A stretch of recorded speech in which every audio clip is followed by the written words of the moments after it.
Good evening, and welcome to this online lecture during which we'll try to dissect the historical hows and whys of our relationship with China. Thank you very much for being with us. Special thanks to Professor Brown, our speaker tonight, and to Maximilian Rech, assistant professor, for moderating the discussion, the third in our online lecture series, Envisioning Europe. So, China, a mere reference to the name of this vast and beautiful country, evokes so many different images in each and every one of us. There is indeed a great range of conflicting European perceptions of China. Every one of you, dear listeners, will have his or her own association. Perhaps those of you most eager to travel and explore will think of the Great Wall, the Terracotta Army, and the Forbidden City when the country is mentioned. The most adventurous might recall the life and times of Marco Polo. The commercially minded and the prudent ones might think of the Silk Road or make a concerned link with the modern trade power of the country. Others might bring to mind the inventiveness and the technological contributions of China throughout the centuries, the invention of paper, woodblock printing, gunpowder, the compass, to name a few. Yet for others, China might evoke images of strict discipline and the submission, quite often not voluntary, of the individual to the collective. I went to China in the spring of 2007 and visited Beijing, Shanghai, and some rural areas. I had the pleasure to walk through some of the remaining hutongs. These are alleys formed by lines of courtyard residences. Most of them, in the meantime, have been replaced by blocks of modern flats and skyscrapers. So what comes to my mind when I think of China is how the hutong is giving way to the modern building, how the new is conquering the old. Yet the old is somehow omnipresent. Oh, and the unique smell and the colors of the markets, totally foreign to my Western senses. The point is A, that the country is truly diverse, and B, our perceptions of it are shaped by subjective factors. Our interests, our readings, our experiences and our encounters with the country and its inhabitants. Dear Professor Brown, dear participants, a Chinese proverb says, every step makes a footprint. I hope tonight's lecture turns out to be a step that leaves a footprint on the understanding of the origins and of these conflicting perceptions of China, on the understanding of China itself and perhaps of ourselves, our European continent too. Thank you very much for being with us tonight. I wish you all a very enriching evening, and I now hand over to Mr. Rech for the moderation. Thank you so much, Constanze. It's a great pleasure to be with you here tonight. It is an honor indeed to be welcoming Professor Kerry Brown with us for an insightful talk. I would like to take this opportunity to introduce him and share with you his rich vita before subsequently introducing to the audience an opportunity to get engaged, share their views, and then we'll pass over the floor for the introduction by Professor Kerry Brown of his forthcoming book. So first of all, who is Professor Kerry Brown? Professor Kerry Brown is a professor of Chinese studies and director of the Lao China Institute at King's College in London, the United Kingdom. He has a rich experience of China, which is manifested by various books, more than 20 books on China that he has authored. Before being at King's College London, Professor Brown has been associate at the Asia Pacific program of Chatham House London, United Kingdom-based think tank. From 2012 to 2015, he was also professor of Chinese politics and director of the China Studies Centre in Sydney, Australia. And so in that sense, he has not only an opinion and a perspective from the United Kingdom, but also from down under, from Australia.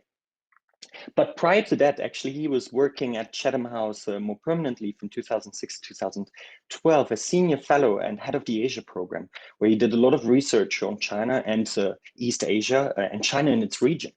And He knows China since so many years, and he has actually lived himself in China more than 20 years ago, when China was still characterized by many bicycles being on the street. It has truly changed, as Constanze Itzel said. The hutongs are somewhat disappearing. He has been with the British Foreign and Commonwealth Office as the first secretary of the British Embassy in Beijing, and was also taking care of, as head of the Indonesia, Philippine, and East Timor section. Now, he has a background, obviously, from Cambridge University, with a PhD in Chinese politics and language from the University of Leeds as well. Before I pass the floor to Professor Kerry Brown, he wanted to ask you a question. He actually wanted to find out what you think of China. After all, we're talking about, envisioning Europe, China through Western eyes. And so in that sense, we have prepared for you a very small one-question survey in which you can have your voice heard and where you can share your perception of China over the past 18 months. In order to participate, you can scan the QR code that you see displayed on your screen, or alternatively, you can direct yourself to the website www.wooclap.com/HEH2021. I repeat, that is www.wooclap.com/HEH for House of European History 2021. Now, you can all log on and without any difficulty share your point of view. So feel free to scan the QR code or go through this website. And then we want to ask you a simple question. Compared to 18 months ago, how has your view of China developed? Has it improved? Has it worsened? Has it maybe remained largely the same? So in this moment of time, you can actually share your point of view. Feel free to choose your answer and give us your point of view. We have so far, as you see, Professor Kerry Brown, 3 answers coming. And for the time being, everybody says the perception of China has largely stayed the same. And we see the answers coming in live here. And we see that some people also say that the perception of China has actually worsened. So far, nobody has replied that the perception of China has improved. Now, we will keep this survey open for a little while. We see that more people are joining. You can join via the link www.wooclap.com/HEH for House of European History 2021. As we all know, Professor Kerry Brown has, as I mentioned beforehand, written and authored so many books over the years. And so in that sense, I myself had the pleasure to read various of his works, including China's World, where he says, what does China want? Or he asked that question. And then also, obviously, the China's Dream and the Culture of Chinese Communism and the Secret Sources of Its Power in 2018. And today he is with us to share his insights of his new book, forthcoming in May 2022, which is indeed entitled China Through European Eyes, 800 Years of Cultural and Intellectual Encounter. Professor Brown, without further ado, the floor is yours, and I'll keep you updated on those numbers coming in. Great, thank you very much, Maximilian, and thank you for everyone to be participating today. It's an important relationship, that between Europe and China. And it's, as the title of the book coming out early next year makes clear, certainly not a new relationship. And one of the reasons why I put together the material that makes up this book is because I was struck by the fact that for a relationship that historically has gone on for many centuries, it's interesting that Europeans always seem to be slightly surprised or rediscovering what they might think about China and regarding it as something new and unprecedented.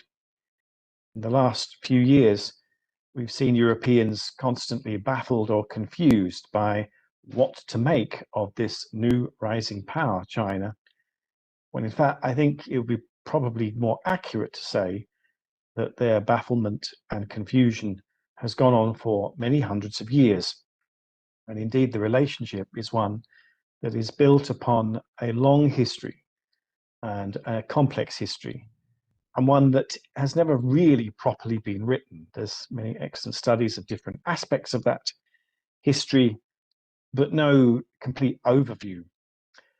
My project in the next couple of years is really to try and write that overview, at least for Western Europe and China, because the relationship between Eastern Europe and China is very different, partially because of the kind of communist period when many governments in Eastern Europe were under a similar political system in the middle to the end of the 20th century as China's. The 800 years of European experience of China is really a reference to, of course, a figure that the director of the museum referred to right at the beginning, Marco Polo. He, of course, is still an important figure, both for his symbolism and for, in some ways, being a pathbreaker, even though there were certainly Europeans who made it to China long before them. We also have to remember that in using the word China, I am giving a completely erroneous or false idea of some static kind of entity. The China that Marco Polo had engagement with was an extremely different place, the Yuan dynasty under the Mongolians, than that which exists today, both in terms of the size of the territory, of the complexity of the territory, of its kind of political identity.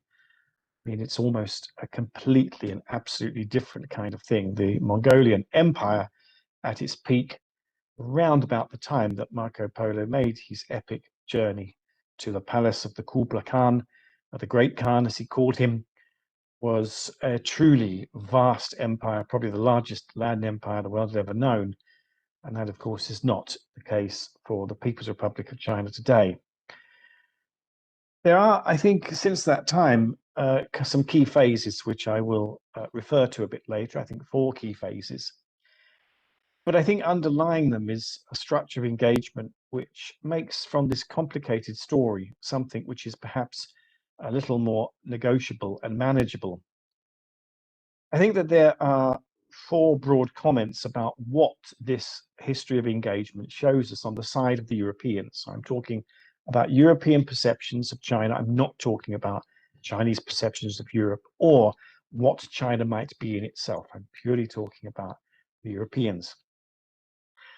The first is that the sheer distance geographically between different kinds of China in the past, from the Ming to the Qing dynasty up until the modern times, meant that often, because of very limited physical contact and limited sources of information, imagination played a strong role over how people thought about China in Europe. Imagination sometimes of a place which is almost fantastic. One of the documents that I look at in the book that I'll have published next year is by Samuel Purkis. It's an enormous fantasy travelogue written by a man in the early 17th century, an inspiration for the poem by Samuel Taylor Coleridge in Xanadu a couple of hundred years later. A man who never actually set foot outside of the British Isles and probably never went further than London. Yet here is this vast story of what China might be, of what the Far East, as we could call it, was, based largely on hearsay, the accounts perhaps of sailors near the place where this author lived, and probably other documentation writers, particularly Marco Polo, whose work he was very familiar with, and the Jesuits, who had lived and worked in China, of course, for several decades by then. Imagination seems to continue through, in fact, all of the kind of periods afterwards, even though until recent times, an enormous amount of real engagement occurs with people actually going from Europe to China and physically visiting and in more recent times, Chinese coming to Europe and having engagement there.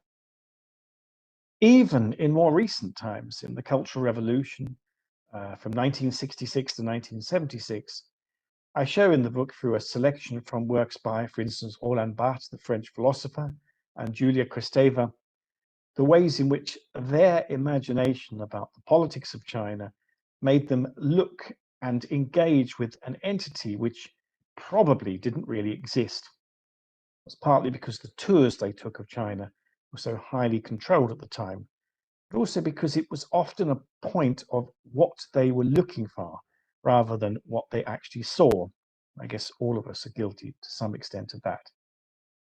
The imagination of entities called China over the last 800 years at least is extremely powerful. The second is a kind of tension between what I would call an idealization of China against a demonization of China, and somehow an attempt to create a mid-space of realism between these.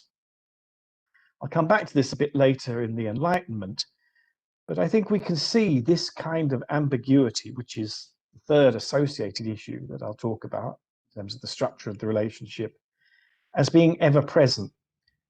Even until today, we have this kind of strange tension of those who engage with China pragmatically because they feel that this is something we cannot really avoid. Those who look upon China as a very great threat and a problem, as some rather kind of hysterically call it the hidden hand creeping through Europe, trying to influence our politics. And then those who still look upon China as a place which offers opportunities. Maybe these are people who believe that China is the kind of bastion of progressive socialism, even though there are many people, of course, who would hotly dispute that claim. All I say is that there is, from the beginning until now, a division between the idealism and demonization.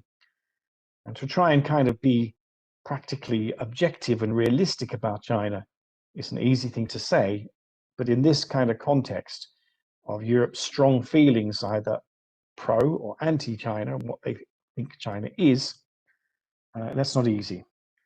I'd have to say, of course, that this idealism or idealization and demonization very strongly associates itself with the issue of imagination.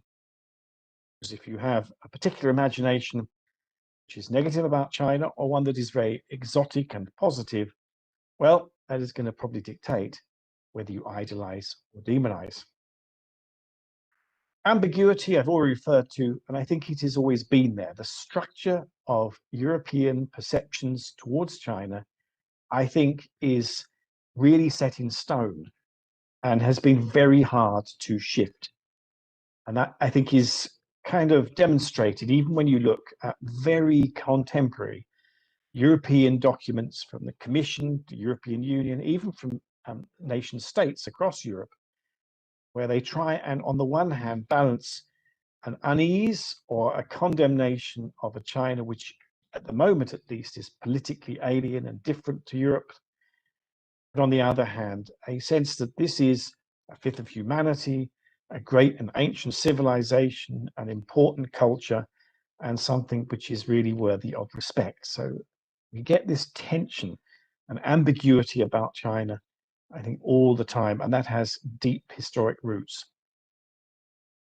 And then, on the other hand, the final thing, the fourth thing of the structure, this is a relationship which is, I suppose, always new, but always old. It's one which I have just said has been kind of prone to rediscovery throughout the last few hundred years. And that's probably because over that time, despite the sort of structural continuities that I've just referred to, Europe and China have both of them changed dramatically. You look at a very simple example, the China that existed, for instance, in 1975, when the European Economic Community, as it was then, recognized formally and diplomatically the People's Republic of China. This is a very different place to the one that exists now. In 1975, China was at the very end of the Maoist period, still quite enclosed, a developing country with significant poverty and 90% of its people probably living in rural areas. Of course, China today is a transformed place, more than 60% living in cities, often a developed country more than a developing country, and the European Economic Community is no more. It is now the European Union. So that just shows you one example of how both Europeans and Chinese have constantly been changing. And yet, despite that, the structural issues I've talked about, imagination versus reality, idealization versus demonization, and a kind of underlying ambiguity always remain there. To get to particulars, when you look at this very long, complicated history, it's often hard to create a manageable narrative.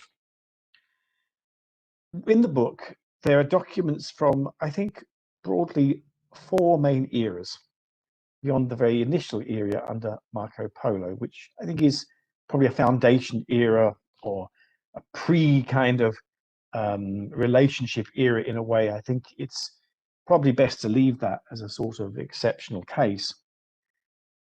But then we have, I think, 4 periods of coherent, intensive engagement. The first was from the middle of the 16th century to probably about the middle of the 17th century, when we had the Jesuits and their often extremely extensive engagement through missionaries, mostly Jesuit missionaries, although there were some Franciscan missionaries going, living in China, learning the Chinese language, and to some sense almost becoming native. The most important figure in this group is, of course, Matteo Ricci, the great Jesuit missionary who moved to China in the 1580s and died there in 1610. Ricci is an enormously important figure to this day as a symbol of dialogue. His name is attached to different organizations. His life, as it was documented in his letters and also in the kind of extensive works that he did on friendship and then on the hybridization of Christianity in China, influenced by Confucianism, which he found attractive.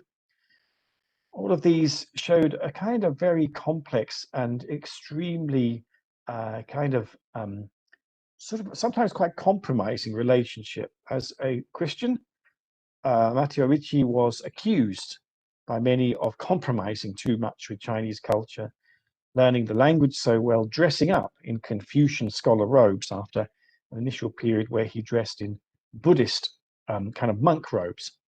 He was a great critic of Buddhism towards the end of his life, and so he certainly rejected that kind of belief system. But it's clear that in his writings he had respect for the Confucian political order, and that was sometimes something he was criticized for by his fellow Jesuits, but also later.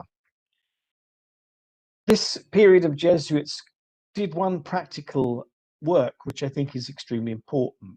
Their writings, in Latin usually, were broadcast back to Europe and were the sources of the next group of people that I wanted to talk about, the great Enlightenment figures around about the middle of the 18th century, beginning to the middle of the 18th century. So overlapping with the Jesuits, but different from the Jesuits because for this figure, they were almost all based in Europe and had no physical experience of traveling anywhere towards China, yet not even being in, at the time, what was the sort of very end of the Ming dynasty going into the Qing.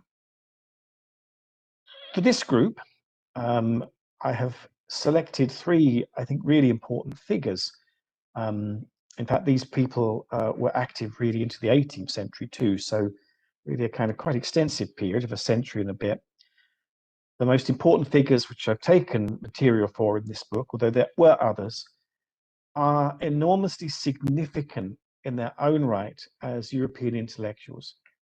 Leibniz, the great philosopher and mathematician, Voltaire, the French philosopher, writer, and kind of political thinker, and Montesquieu, French writer and kind of philosopher of politics. These figures wrote quite a lot about their knowledge of Ming and Qing China. They wrote largely using Jesuit sources. Leibniz refers extensively to the writings of Jesuits and what they wrote about their experience in China. So does Voltaire. The conclusions that they draw, however, are extremely different, and in a sense symptomatic of that idealization, realism, demonization, that triad that I referred to earlier. For Voltaire, his views of China in the history of the world that he wrote and in the kind of philosophical dictionary are extremely positive. The ancient empire of China was to him a kind of very contrasting entity to what he saw as the kind of corrupt Catholic hegemony in Europe. In many ways, he saw in China a means by which to show Europeans that there was an alternative and what he thought was a better way of doing things. For Leibniz, it was really an attempt to be objective. He wrote in, for instance, a study of Confucianism, that his aim was to try not to judge, to condemn, but to evaluate and to see good and bad. And in many ways, despite having no direct experience of China, or probably having never met a Chinese person in his life, or any ability, of course, to read Chinese documents, the sources that the Jesuits gave him meant that he could come up with important evaluations and important ideas. And very finally, Montesquieu, in his Spirit of the Laws, hugely influential book on the establishment of an independent United States of America in the late 18th century, figured China as the epitome of a despotic, autocratic governance system.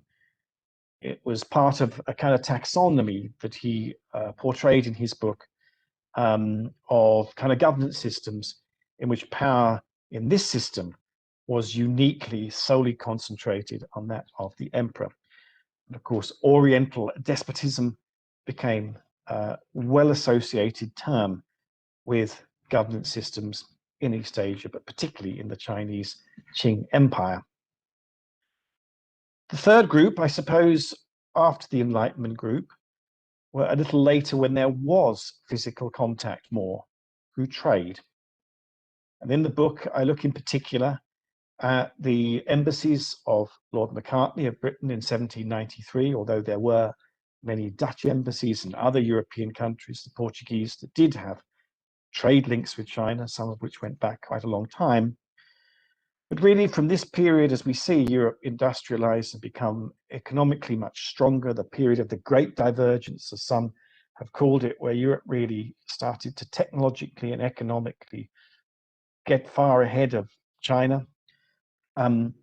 We see the kind of ways in which writers from Hegel to Karl Marx himself figured China as a place which was significant, which was worth these very, very important intellectual figures in Europe writing about, but was really kind of seen in an almost kind of, not a patronizing, but a kind of very critical light.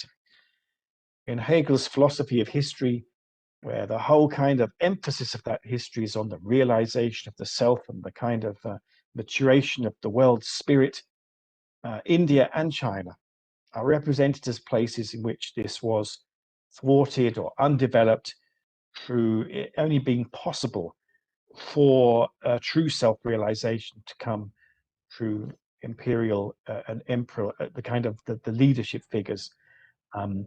This was not a kind of spreading of the democracy of the kind of self-realization and self-consciousness. Marx wrote little on China, surprisingly, although of the figures that I cover in this book, he almost certainly has had the most influence on China itself. What he did write was largely critical of British colonization and imperialism in China. He did not have particularly strong views on China itself. He clearly regarded it as way, way beyond the purview of, for instance, the sorts of developed societies that he was looking at, industrializing and developing societies where he believed a kind of proletariat revolution would happen. And of course, it has been one of the great anomalies of history that today, China, which certainly didn't have a proletariat in the early part of the 20th century when the revolution happened, is the sole significant country still espousing communism. In other countries, Vietnam, Laos, Cuba, and North Korea, of course, are significant in different ways, but in terms of economic and population size, China is by way and far still the most important. Trade really framed, and economic cooperation framed the relationship politically between Europe and China and led to very complicated and, for China, sometimes extremely tragic outcomes. And this is a living history. China today still talks about the century of humiliation, and through patriotic education campaigns has created a strong narrative of this being the kind of period when China's modernization was completely thwarted, and it ended up really kind of falling behind. Much of the material about trade engagement with China, not only by Marx and Hegel, but also by figures like Max Weber and by Carl Gustav Jung in the 20th century and Bertrand Russell, shows a kind of shift and a complexification. And this is the fourth era, which I think is important, that of modernity. For these figures, China became closer because it was much more present. It was possible to go there. Bertrand Russell, for instance, the British philosopher whose chapter on China I have included in the selection in the book, lived at Beijing University, Peking University in the early 1920s. Max Weber, in his work on religion in China, clearly had quite a lot of material about China. He had kind of access to source material, which was quite surprising. And he used that and it came up with interesting ideas extensively. So, you know, he couldn't speak Chinese, but he could certainly have access to important information. And finally, Carl Gustav Jung, obviously an incredibly important figure in European intellectual history, who through the translations by the sinologist Richard Wilhelm was able to, for instance, engage with the Book of Changes, the Yi Jing, and other texts to inform his own kind of views on psychotherapy and psychoanalysis. The final group in the modern period that I look at in this book are really those French philosophers or philosophers resident in France, Roland Barthes and Julia Kristeva, and slightly earlier Simone de Beauvoir. And I end the book on these figures because really after them, in the end of the Maoist period in China in about 1976, we have a kind of explosion of engagement, and a kind of very different period begins in which there were enormously important kind of links, but really these were not different. These were the norm in many ways. To be a European intellectual and a European academic and have any kind of political significance in Europe mean that you almost certainly did engage in some way with China and probably visited. Visits became much more common. China became, in the reform and opening up period after 1978, much more available. And that brings me to my conclusion.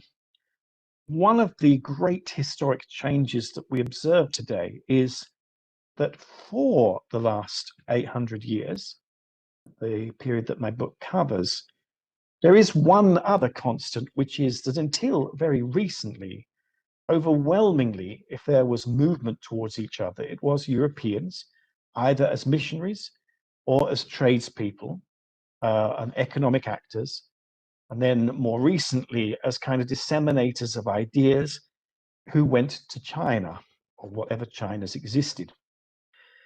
And the back kind of journeys of Chinese to Europe, although it certainly happened, and there were settlements in Liverpool and other places, Hamburg, across Europe, of Chinese, really didn't happen until very recent times. I think the earliest Chinatowns in Europe were probably in the middle of the 19th century. I think Liverpool says it's the oldest in Europe. It's relatively recent. Indeed, as far as I can see in the book, I refer to this, the earliest recorded person of Chinese ethnicity in the UK, for instance, and I think in France, wasn't until sometime late in the 17th and early 18th centuries. This is pretty late in the story, and certainly no great volume of kind of figures until the 20th century, and really nothing like the number of Europeans who were looking at and writing about China having been able to go there. This sort of wasn't really reciprocated until, of course, today.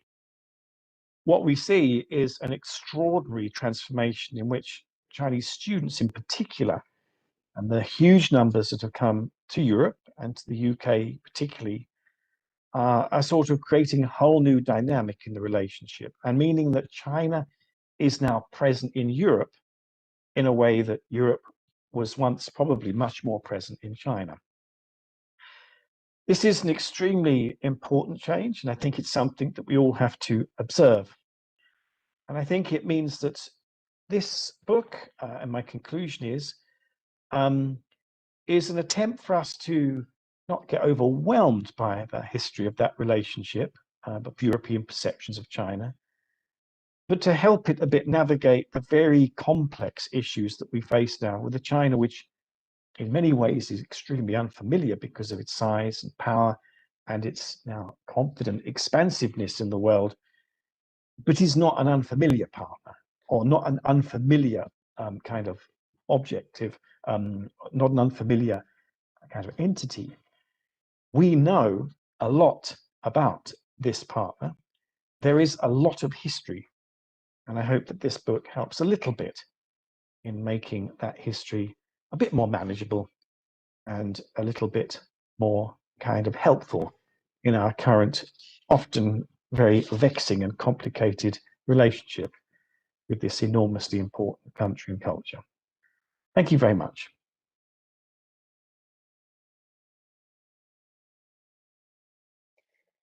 Fantastic. Thank you so much, Professor Kerry Brown, for this thought-provoking sharing on China, Western views of China, for this breadth of an overview of 800 years, a lucky number, I shall say, in China, of Western study of China.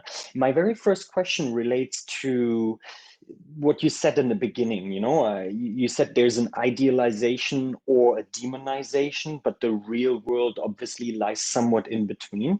But then often Westerners traveling to China, Westerners writing on China without having traveled to China, kind of search for what they want to confirm, kind of, you called it the imagination of the perception that they're searching for. So I'm wondering, are we actually capable to observe without being, too much caught in our own perception? How do you feel have those different people that traveled to China over those periods that you mentioned perceived China? Were they objective?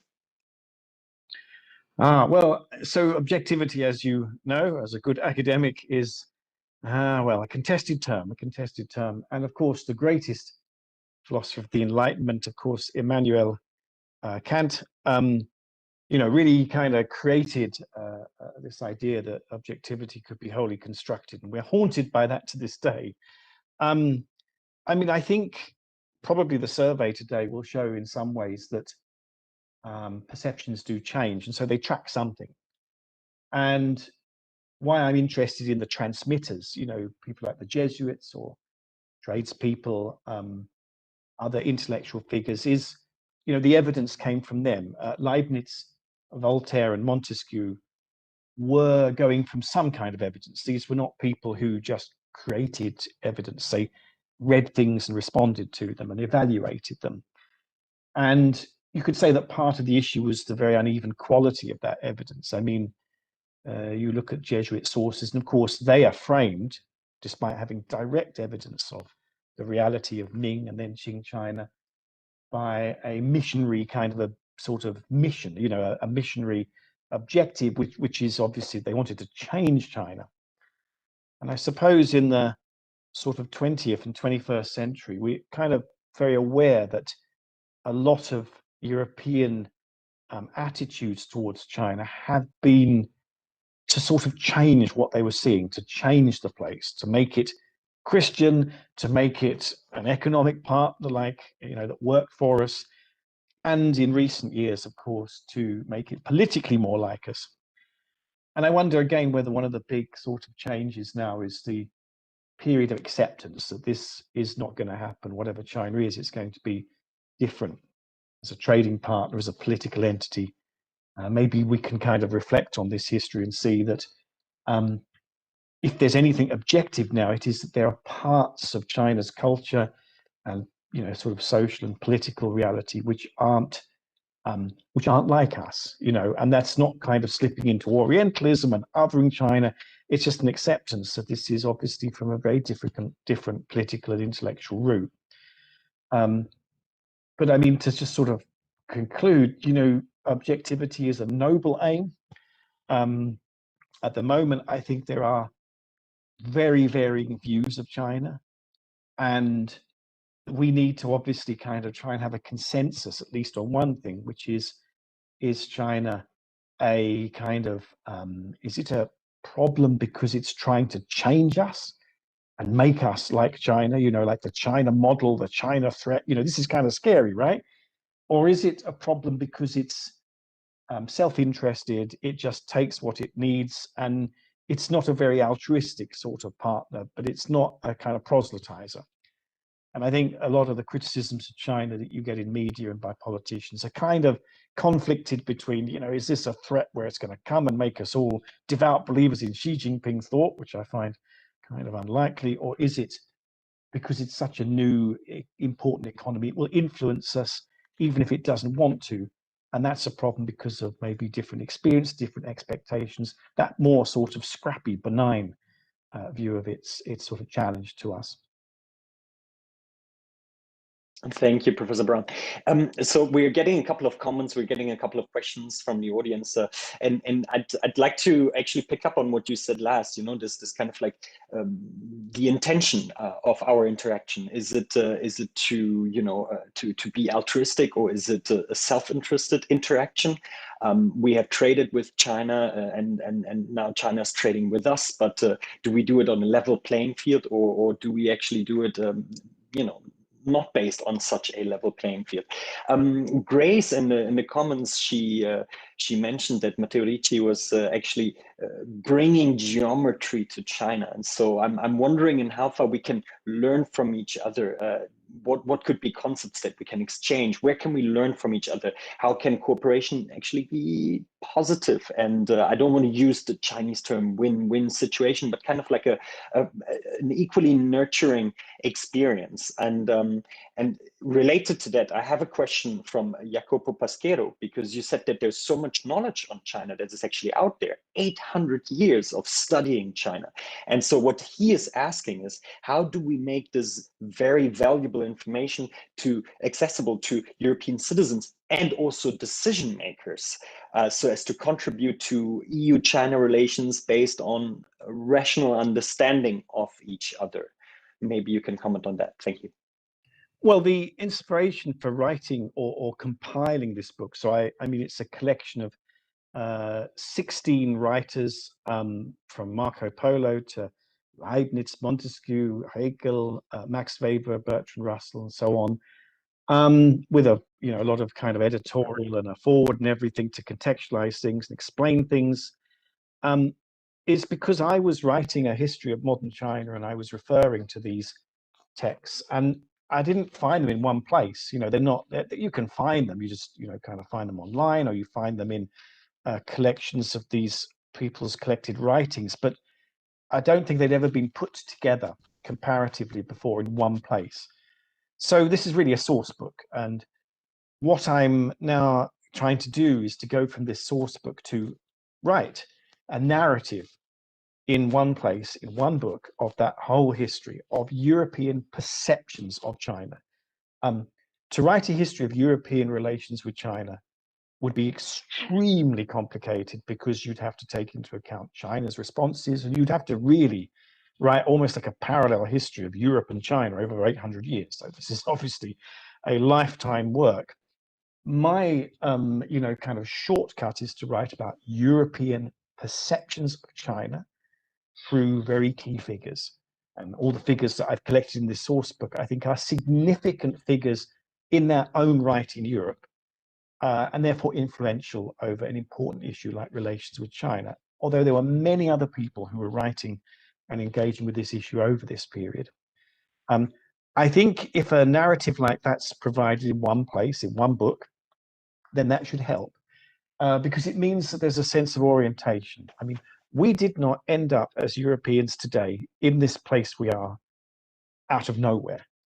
We took a long journey, and we don't have maps of that journey easily available. I mean, you look around, of course, the information is there. You can go into a library, you can look online. I mean, there's lots and lots of information, but it's hard to put the pieces together.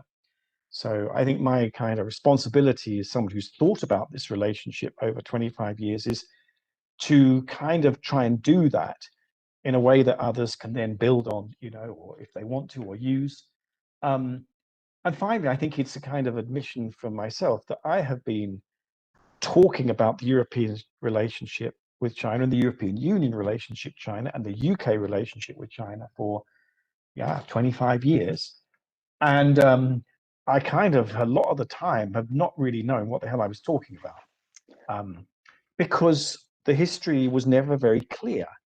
And just in the exercise of putting these figures together, I kind of see things that are awfully familiar, and yet I didn't know that they had happened so long ago. I mean, for instance, ambiguity about China, the fact that on the one hand, isn't it weird, like a big country like Germany and the UK and France, on the one hand, they kind of use this language of, really engaging with China economically and, wanting to do practical things on climate change. And on the other hand, going completely nuts about human rights and Hong Kong and Xinjiang and, all these issues. And those two languages, if you think about it, they're very, hard to sort of see how they relate to each other. But because of this underlying, history of ambiguity and idealization, demonization, these things, I think it then kind of makes sense. Yeah, we are in this position because there's a long kind of backstory. And that kind of makes sense why we are where we are today.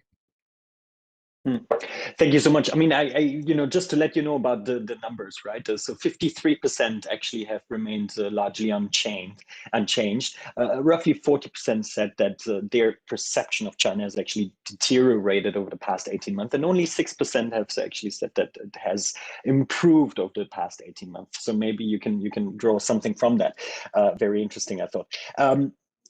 But related to what you just said, we kind of like have studied China, but it's difficult to grasp this entire continent-sized country, and we don't know where to start, where to stop. But one of our questions from the audience has actually been directed towards the educational system in Europe. So, in how far has the increasing importance of China changed maybe the educational story of China in Europe? Our PhD student from Brussels School of International Studies, Zoheb Mashour, is asking, is China's growing modern importance for Europe being reflected in educational curriculums? Are people learning maybe more Mandarin, more Cantonese?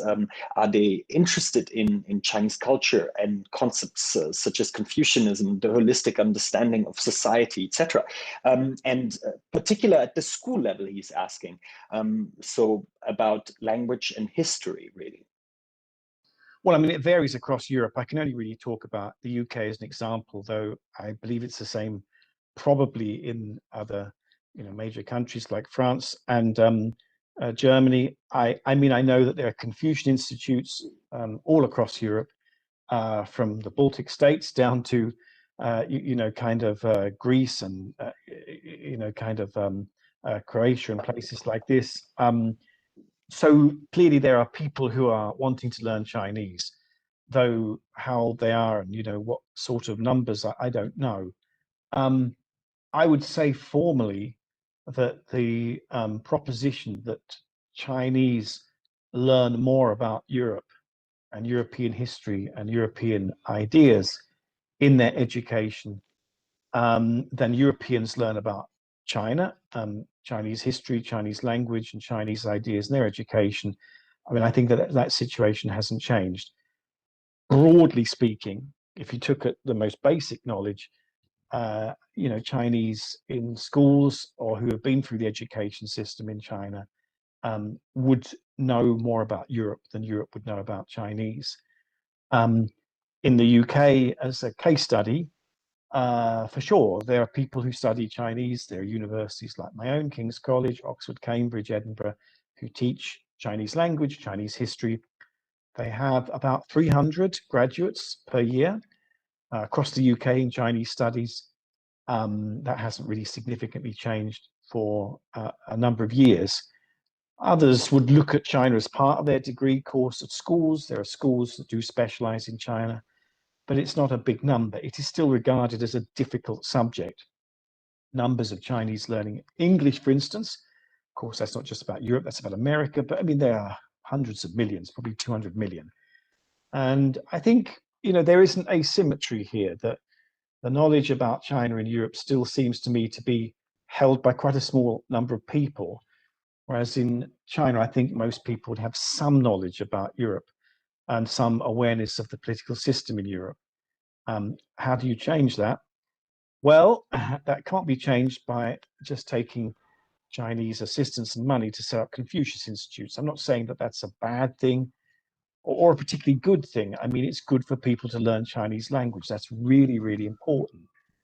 But I think you need to have a big commitment by political leaders in Europe to have the understanding of Chinese civilization and, you know, kind of culture as part of the curriculum. And I don't think we're there yet. I don't think we're quite there yet. Yeah, the attractiveness of China is maybe not also as pronounced as other partners that we work with on a regular basis, on which people are just genuinely more interested in on a daily basis. But I anecdotally can totally confirm that the average Chinese knows a lot more about Germany, be it popular cultures such as football or political cultures such as, I don't know, Gerhard Schröder, for example, a former chancellor, right? Who in Germany would know Zhu Rongji, the prime minister of China during the 90s. I mean, it's just it's mind-boggling. We have a comment here, so a big thank you from Lebu. Your lecture heuristically reframes the notion of history of Europe as well as that of China as a historical process of continuous intellectual mutual inspiration, dialogue, and exchange. And Lebu is thanking you very much for that. In addition to that, I would have two more questions, but let's just take one at a time. We still have a couple of minutes with us. So first from Anna, do you believe China still resents Europe for the century of humiliation? Is it backfiring at us right now? Or do you think this is overcome in the Chinese psyche? Well, I mean, I think there's still there's still a strong sense of unfairness and injustice. The patriotic education campaign started in China in the 1990s have stressed the suffering of China in the modern era at the hands, particularly of Great Britain and other colonizing powers. And I think that that's a live issue. And it also means that China's rejuvenation in Xi Jinping and other leaders' words now is all the more kind of intense and guided by emotions that are sort of, kind of really feeding off this sense that history was unjust and unfair to China. And this is a great moral rectification. So I think that's still a very live issue. Are Chinese out to bring around the sort of humbling and felling of Europe? I don't think so. I think it's very pragmatic, but they certainly like the fact that they are equal and that they don't have to kind of, sort of take any lectures from Europe on certain things. And of course, that is also a cause of political tension sometimes between Europe and its values in China. Thank you, Kerry Brown. I have another question which relates to your choice of timing the eras that you look at. I mean, you chose, the origins from Marco Polo, as Constanze Itzel said in the beginning, possibly the first exchange, at least documented, that we had. And then you go by the Enlightenment, cultural encounters during the modern era, the moderns, and seeking the revolution in the Maoist era. But we have with us a journalist from Hunan TV who says, why only 800 years? What about the Silk Road, which maybe dates back, 3,000 years, or during the time I was in China, it became 4,000 years and then 5,000 years, or maybe also the Song Dynasty. Would it be possible to look at it slightly differently than just 800 years? Or what was your choice for 800 years? Please share with us. Purely documents. So yes, there was an awareness in Chinese classical literature, for instance, in the Han Dynasty, about 200 AD, 200 kind of Christian era, of this sort of, I don't know what it was actually called, but the Roman Empire at the time. And in a weird way, the Han kind of dynasty and the Roman Empire at its peak were almost the same time, from about 200 BCE to 200 Christian era. But there's not a lot. I don't think there's any real documented evidence of awareness of the Chinese, the Han the Han Empire in European literature. I mean, there are references, I think I put them in the book very early on, to the Cynicae, or whatever it's called, by Ptolemy and others, but very, very kind of fragmentary. So after that, you could kind of try and assemble fragments of documents. There was trade contact, through the Silk Roads in the plural, I guess. But I think I really wanted to sort of make this a sort of documented history. And one where the documents themselves, Marco Polo's Travels was a very popular book when it was issued, and it created its own sort of history in a way. And the Jesuits created an important and powerful and documented impact in Europe through the Enlightenment figures. So I think it was really more about the documents that were available. There was always some kind of contact in the Tang Dynasty, indeed in the Sung Dynasty, but that's harder to document, and maybe even more kind of mediated through, for instance, what's today the Middle East or Central Asia. That becomes very complicated. Whoever wants to write the 2,000-year history of Europe and China, they are most welcome. It would be a wonderful work, but I'm alas only able to deal with the latter part, if I can deal with that even.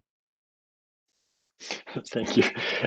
We're connected still. Laia has asked us about the documents that you analyzed, and she said that, well, basically it's a representation of elitist views, the European elite of China. So this is partly true because it's documented, partly true because it's it's written, and so in that sense, she was wondering, have you ever had a chance to look at what the populace is thinking of China, maybe through songs Laia suggested, or sayings, etc.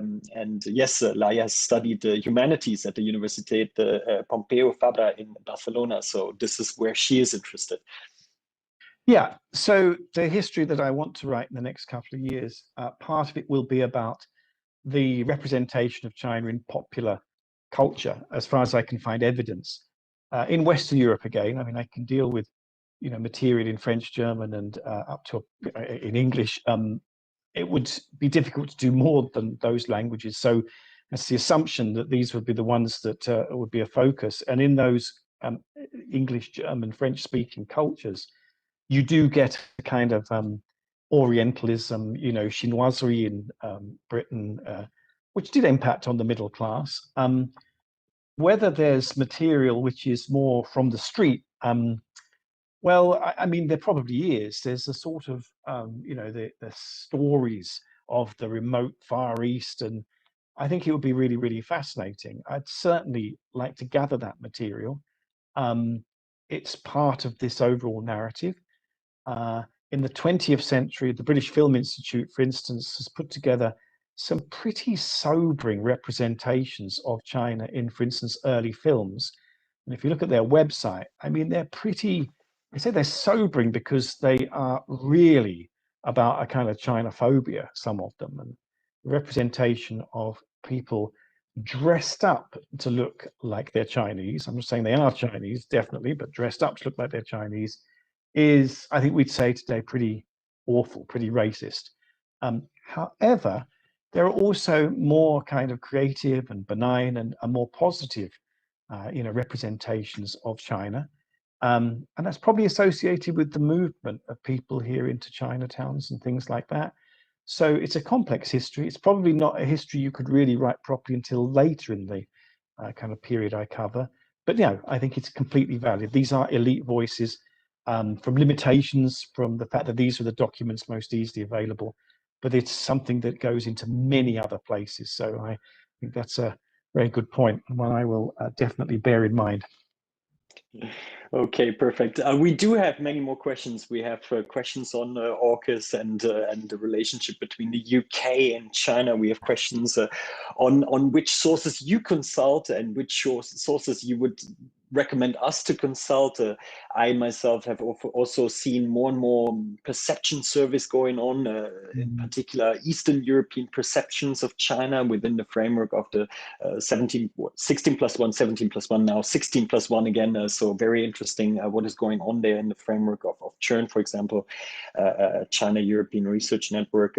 And we maybe have one last question on the transmitters, like which role do media play as transmitters, just like the Jesuits used to play in the past? That is a question from Zoe van der Kerkhove, a Belgian master's student in journalism and who has a bachelor's degree in Chinese studies. But I do realize that it's 1902, so maybe I give you, Professor Brown, the possibility also to wrap up in a closing remark and leave us with some thoughts for tonight from your wonderful forthcoming book in early 2022. Thank you very much. So that final question, I think, would also mean I can kind of deliver some kind of conclusion. I mean, I think if you look at the media messages that are available across Europe, but particularly in English language media, I think there you have the sort of sharp disjuncture between two dominant kinds of narratives. One is China, the trade possibility, the kind of practical partner, the shock and awe story of growth, or economic sort of tangibility, and then the other this story of a kind of human rights problem, a kind of place where there are massive issues, and a much more negative story.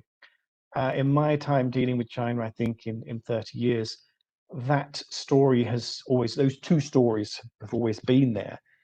And it's become more and more apparent that they don't really operate well today. Whatever China is, it's not a place where you can just press the good, bad button. There are many issues which are problematic, but there are also many issues which, of course, are something that's very familiar of, a kind of place which is developing and growing and going through transformations where I think we can all work out why it is doing the things it's doing. And so I think maybe the kind of mission of this sort of work and the work of some of the people listening today is to really kind of make that narrative a bit more complicated and a bit more fit for the complex reality that it's dealing with. If you are going to approach China today with this sort of, divided view of, good, bad, that's it, those are the only options available, it's not surprising that it's not going to ever be particularly satisfactory, because it doesn't accord with the very complex reality that we're looking at. We have 800 years to go on for this kind of new view, a new narrative of China. We're not starting from nothing. And I think we need to think a bit more about more fit for purpose narratives, which might not be neat, but at least might be better at tracking what's right in front of our faces. In between, idealization and demonization, Professor Kerry Brown, my hero. Thank you very much for sharing your views with us today. We're looking forward to be reading your book, China Through European Eyes, 800 Years of intellectual encounter forthcoming in May 2022 with World Scientific Europe. Professor Brown, have a good evening. To all of you watching, have a good evening and see you soon.